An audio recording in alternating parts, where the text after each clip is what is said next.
Deus o Pai, nós sabemos, Pai, que a Tua palavra é lâmpada para os nossos pés e luz para o nosso caminho.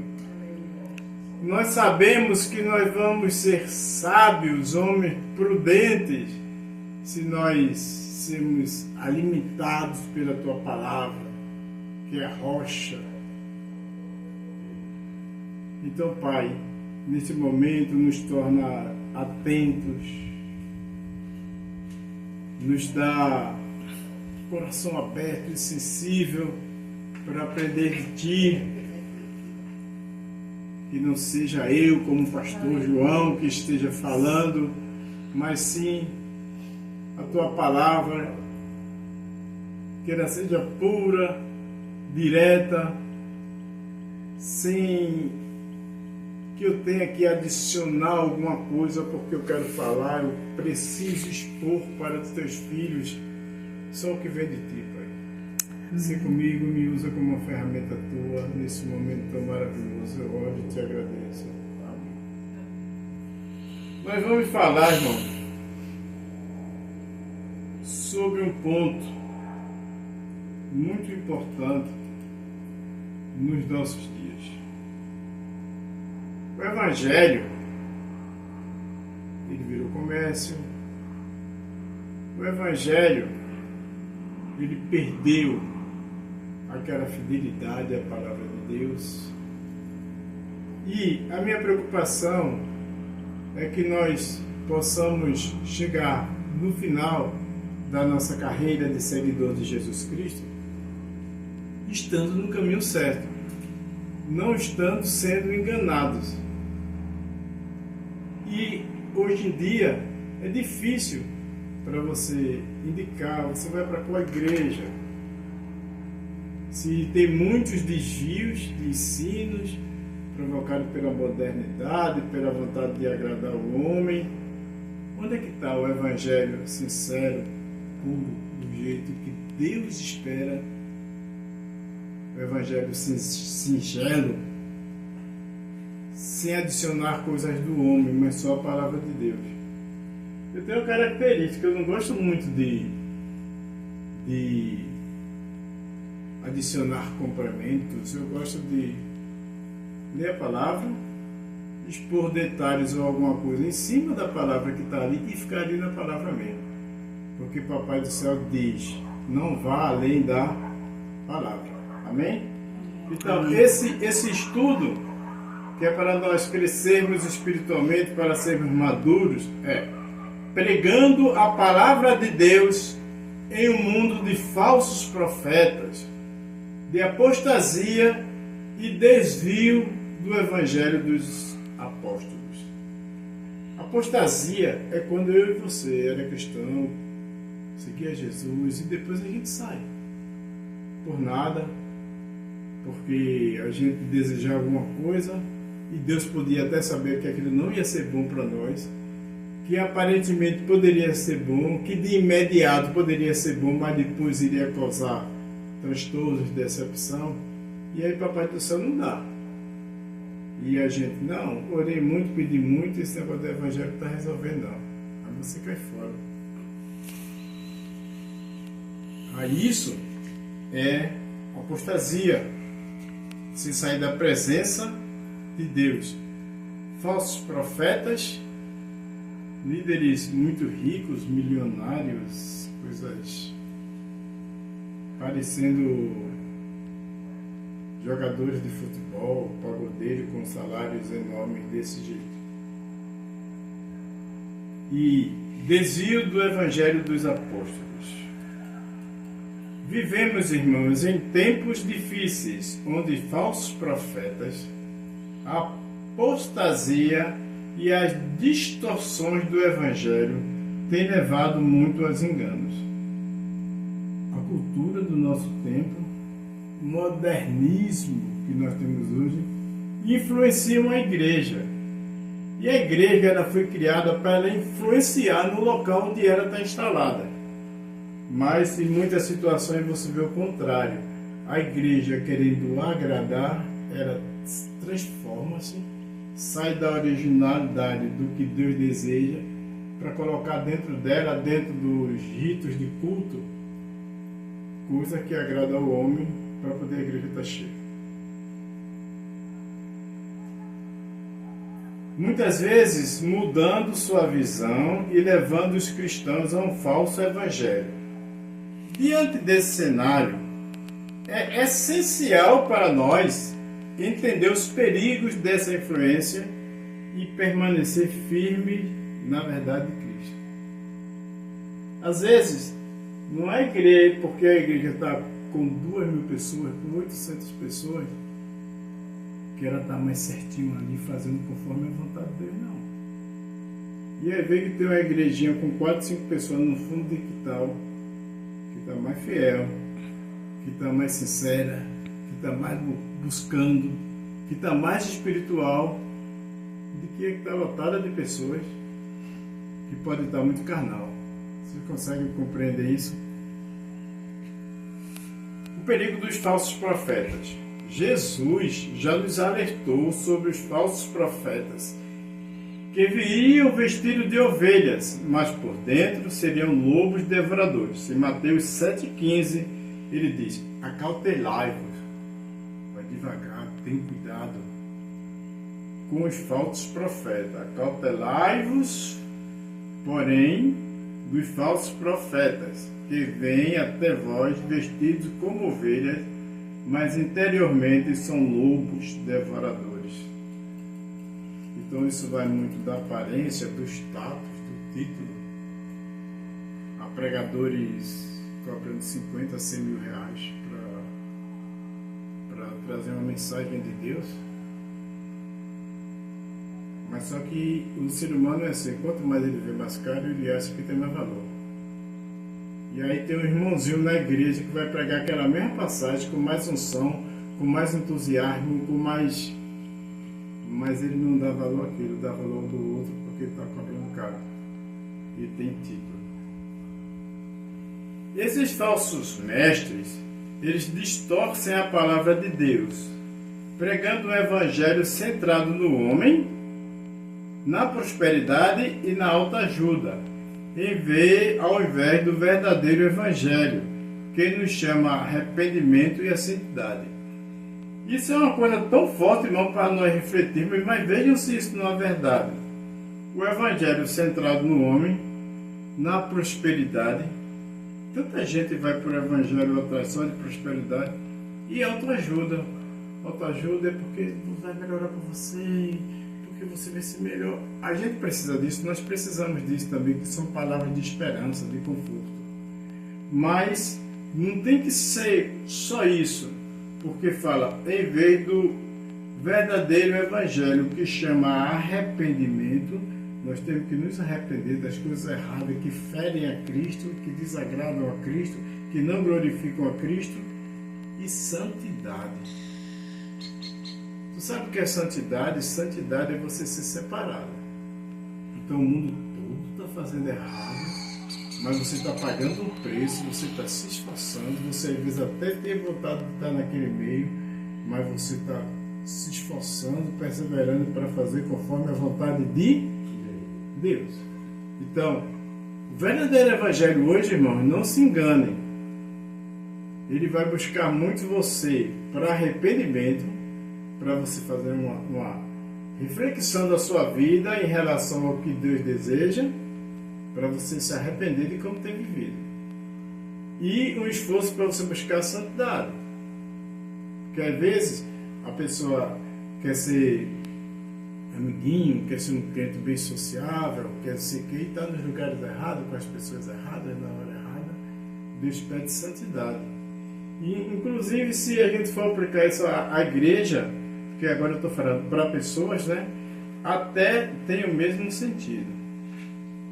Paulo também advertiu que, nos últimos dias, muitos não suportariam a sã doutrina. 2 Timóteo 4, versículos 3 e 4. Porque virá tempo em que não suportarão a sã doutrina, mas tendo comichões nos ouvidos, amontoarão para si mesmo doutores, conforme as suas próprias concupiscências, desfiarão os ouvidos da verdade, voltando às fábulas. Então, as pessoas querem escutar coisas que agradem a ela e não querem escutar o verdadeiro evangelho. Então, quando vai na igreja, o pastor fala o que agrada a elas. Porque se fizer uma mensagem, uma pregação mais severa, as pessoas deixam de ir. Entendeu? Então diz, não, se eu falar a verdade de arrependimento, de santificação, de fidelidade à palavra, eles vão deixar de vir, então vou falar coisas que agradem a ele. E aí está deixando de agradar a Deus, o pregador, para agradar ao homem. Então a pessoa fica dentro da igreja, mas não tem mudança. Seguindo aqui, ele diz, devemos estar vigilantes e fundamentados na verdade da palavra, para não sermos enganados. Como é que a gente vai conseguir fazer isso sem estudar a Bíblia? Como é que eu vou estar fundamentado na palavra se eu não estudei a palavra? Se eu não estudei, como é que eu vou saber? Se eu conheço bem, profundo, Isaac, e alguém vier falar alguma coisa a respeito dele, que eu sei que não é verdade, eu digo, não, pois isso aí que tu está falando não procede, não. Isso aí é falso ensino, tu está dizendo coisas referentes a Isaac que não procedem. Mas se eu não conheço Isaac, a chance de eu acreditar é muito grande, né? Então ele veio me ensinar errado e eu aceitei aquele ensinamento errado porque eu não conhecia. A mesma coisa com Jesus, a mesma coisa com a Bíblia. Se você não conhece, qualquer pessoa vem, diz qualquer abobrinha e você aceita. Então, nesse momento eu chamo mesmo, em nome do nosso Senhor Jesus Cristo, em nome do Espírito Santo, se volta para a Bíblia. Entenda, se aprofunde, leia os versículos, para você não cair na enganação. Porque só são enganados aqueles que não buscaram conhecimento mais profundo. Apostasia e desvio do Evangelho. A apostasia é o abandono da verdadeira fé. A Bíblia ensina que muitos se afastariam da fé genuína. 1 Timóteo 4:1. Mas o Espírito expressamente diz que nos últimos dias alguns apostatarão da fé, dando ouvido a espíritos enganadores e a doutrinas de demônios. Ele já sabia disso naquele tempo. Esse afastamento ocorre quando as pessoas deixam de buscar a Deus e começam a aceitar ensinamentos que parecem corretos, mas na verdade são contrários às Escrituras. O Evangelho de Cristo, ele não muda, o que está lá na Bíblia é sempre. Não é porque nós estamos num mundo mais moderno, onde tudo acontece muito rapidamente, que agora é outro Evangelho, não, é o mesmo. Ele continua sendo a mensagem da cruz, do arrependimento e de Jesus como Senhor da nossa vida. Quando a igreja busca agradar o mundo e se adapta a valores contrários à palavra de Deus, ela corre o risco de perder sua identidade e sua missão. Mas nós, como cristãos, poderíamos estar dentro de uma igreja dessa. Outro ponto aqui é o perigo e a armadilha da igreja, querer agradar as pessoas e, para isso, tem que se desviar dos princípios bíblicos.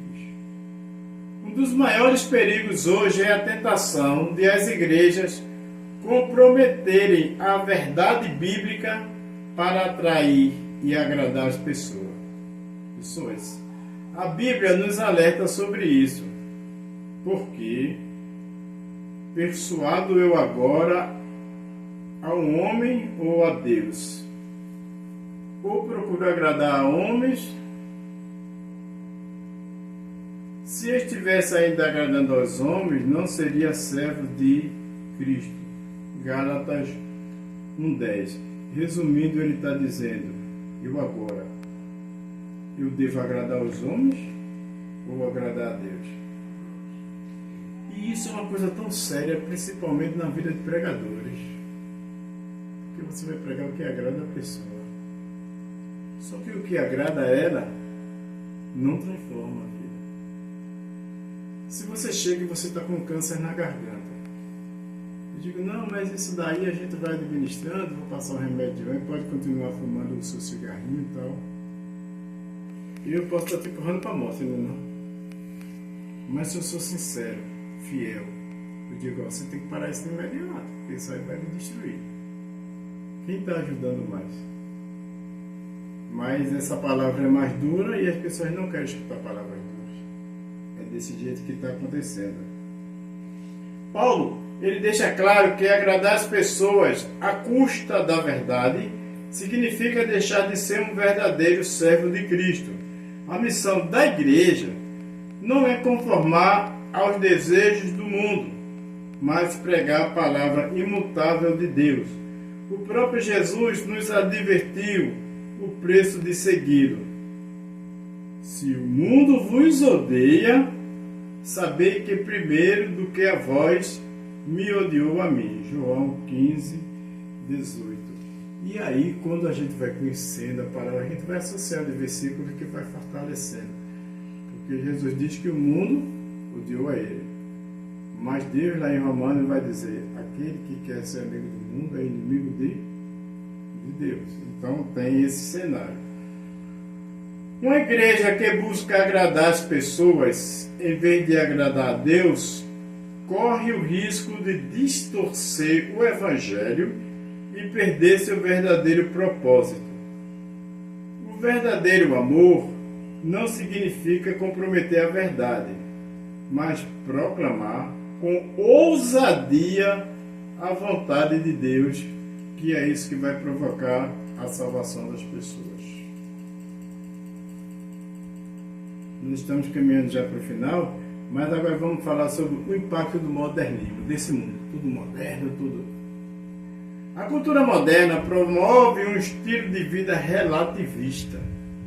O que é relativista? Quando você estiver lendo a Bíblia, que você não entendeu uma palavra, procura no Google, faz alguma coisa, mas não fica sem entender aquela palavra, porque senão você fica meio que cego, leu, mas está fora do contexto. Onde cada pessoa define sua própria verdade. Relativismo é isso. Relativismo é quando não tem uma verdade absoluta.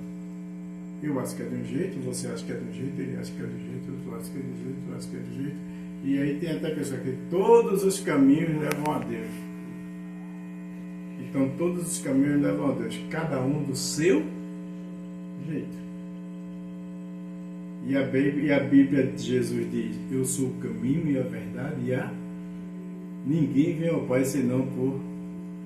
Então, quando você vê um cristão que pela inocência dele, ele diz, não, mas Deus é amor, o amor de Deus é incondicional, todos os caminhos levam a Deus, você sabe que ele está completamente perdido. E ele está batendo diretamente no ensinamento de Jesus, porque ele disse, eu sou o caminho e a verdade e a vida. Não são os outros que estão por aí, não. Amém? Aí o relativismo, ele fica pregando isso, dizendo, não tem uma verdade absoluta não, eu posso ter o meu Deus, tu tem o teu Deus, ele tem o teu Deus, cada um faz um Deus do jeito que quer. Mas o Deus é o Deus da Bíblia. Isso leva muitos a acreditarem que não existe um padrão absoluto de certo e errado. O relativismo moral rejeita os princípios estabelecidos por Deus e incentiva a ideia de que cada um pode definir sua própria moralidade. No entanto, Deus, ele nos chama a viver de acordo com os seus mandamentos e não conforme as tendências do mundo. O verdadeiro evangelho exige compromisso, exige renúncia ao pecado e uma vida baseada em santidade. Então, nós temos que estar muito alerta porque tem muitas igrejas de oba-oba. Ela está cheia, mas é carnal. Não tem reverência, não tem santidade, tem infidelidade no meio ali mesmo, é igreja carnal. O que Deus quer mudar na vida daqueles que realmente desejam ser transformados? Isso é um caminho para a gente, viu? Aqueles que desejam seguir a Cristo precisam passar por uma transformação genuína. Deus quer trazer mudanças profundas na vida de seus filhos, especialmente na área de santidade, fidelidade e amor ao próximo. Então, pega essa chave aí, santidade, fidelidade à palavra de Deus e amor ao próximo. Porque o Evangelho é 90% falando de amor, pedindo para o filho honrar pai e mãe, pedindo para o homem amar a esposa como Deus amou a igreja. Deus, ele luta muito por bom relacionamento, tanto é que ele deu o seu único filho para morrer, para poder a gente ter chance de se relacionar com ele. Será que ele gosta de paz? Então, santidade. Porquanto está escrito, sede santos, porque eu sou santo. 1 Pedro 1,16. Deus quer que nós sejamos santos. Deus nos chama para viver separados do pecado e consagrados a Ele. Isso significa abandonar práticas mundanas e buscar a vida que reflita o caráter de Deus. Tem uma frase que é muito forte. Já pensou? A minha e a tua vida refletir o caráter de Deus. Como disse que uma coisa vai chamando outra, Jesus depois ele vai dizer, ó, se a tua justiça não foi muito superior à justiça dos gentios, tu não vai entrar no reino do céu. Então é muito fácil a gente estar dentro do Evangelho, mas estar vivendo fora do centro da vontade de Deus. Depois, fidelidade. Ser fiel até a morte e dar-te-ei a coroa da vida. Apocalipse 2:10. Deus busca filhos fiéis que o amem acima de todas as coisas e vivam de acordo com a sua vontade. Isso é uma frase muito poderosa. Amar a Deus acima de todas as coisas. O que significa isso? Eu gostaria muito de fazer desse jeito, mas eu sei que desagrada a Deus. Então eu posso até ter prejuízo, mas eu não vou fazer. Esse é o coração que Deus se agrada. Porque às vezes você está louvando, está com aquela expressão de santidade que chega e emociona, mas quando você sai dali, você está agindo de maneira errada.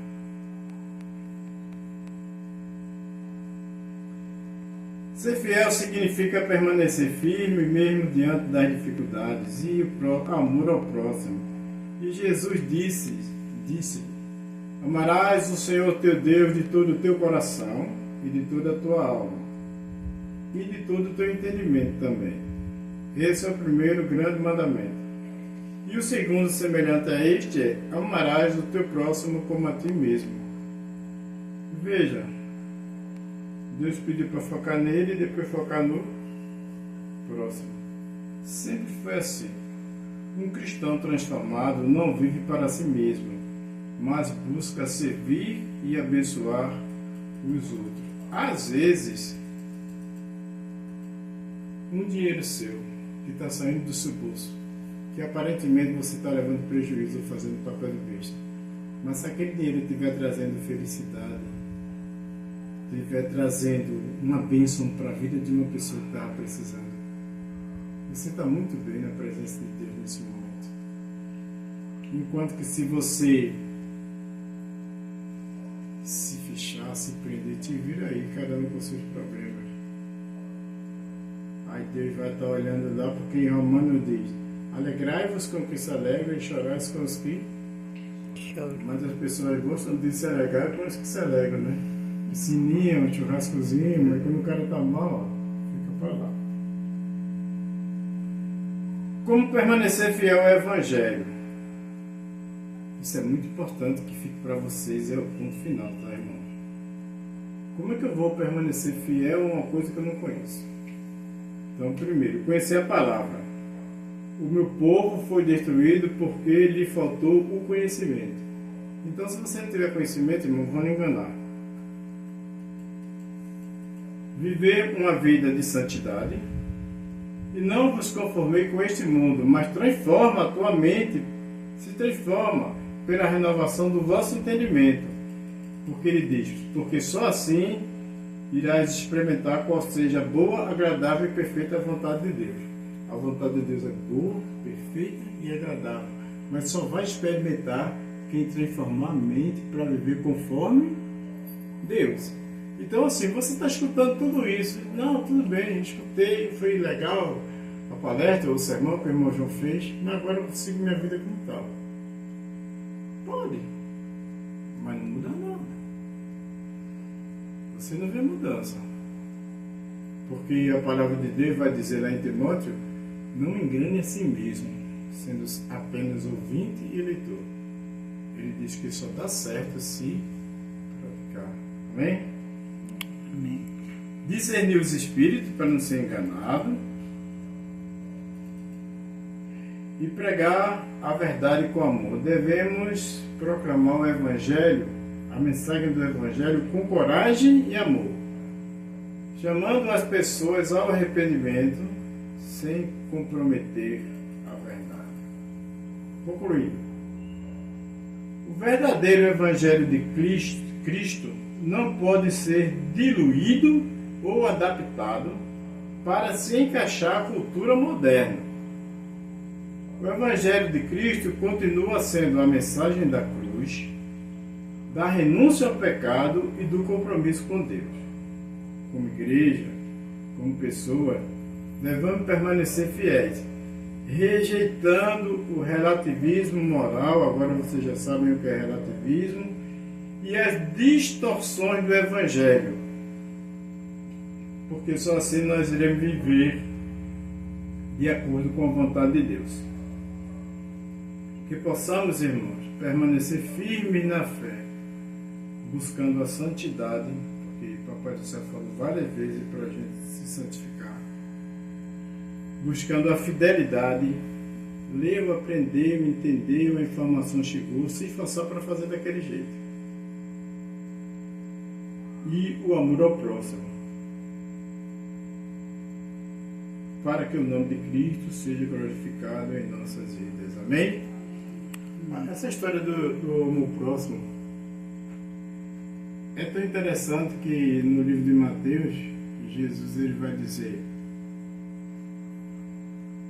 quando o Filho do Homem voltar com seus anjos, ele vai separar bodes e ovelhas. E aí ele vai dizer: aqueles que ajudaram a viúva, aqueles que ajudaram o órfão, aqueles que ajudaram o estrangeiro, venham para esse lado, que é o lugar onde o grande Deus já separou para vocês desde o início do mundo. E aqueles que foram indiferentes ao sofrimento dos outros, Jesus diz: vão para o lado do charco de fogo eterno. Então, essa é uma passagem bíblica que bate com o que Deus disse nos 10 mandamentos: e amar ao próximo como a ti mesmo. Então, às vezes, você é tão bom de Bíblia, você é excelente no louvor, você não falta um culto, mas você é diferente, você é preso quando você precisa ajudar alguma pessoa. Pode ser num aconselhamento, pode ser num tempo de qualidade, pode ser num estender a mão, não tem que ser só dinheiro não. Mas se você vive naquela de tô nem aí, ele que se resolva. E tem uma armadilha tão grande porque a gente fez uma, 2 vezes, não deu certo, a gente toma consciência, não, já fiz minha parte. E a gente joga para lá, né?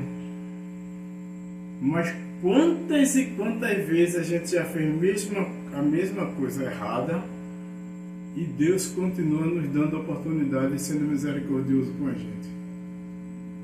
Amém? Querido Deus, glorioso Pai,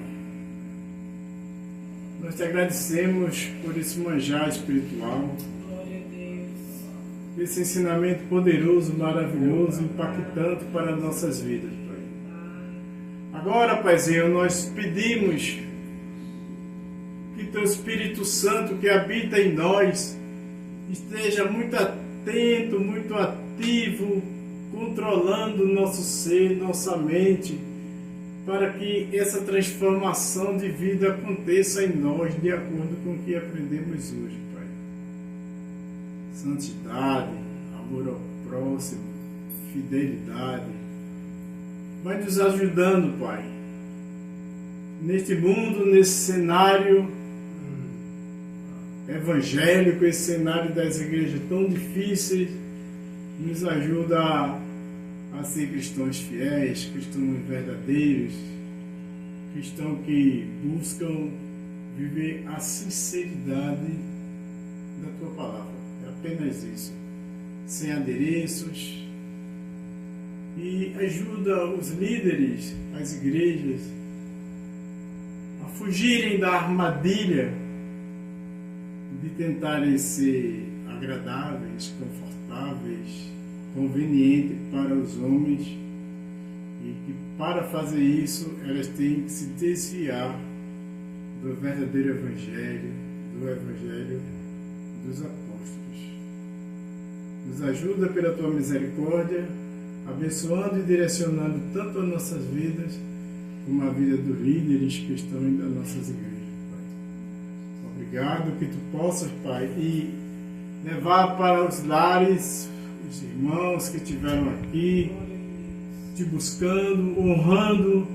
Não estavam honrando a mim, eles vieram por conta da Tua palavra, eles vieram para se alimentar de Ti, eles vieram para honrar, para glorificar, para exaltar o Teu nome, Pai. É verdade. Derrama bênçãos sem medida na vida de cada um, conforme a necessidade deles, Pai. Vai no lar deles neste momento, Pai, derramando Tua paz, Tua harmonia, destruindo conflitos. Muito obrigado, Paizinho. Abençoe esse bairro, abençoe esse lugar e nos atrai cada vez mais para Ti, Pai. Glória em nome de Teu Filho Jesus.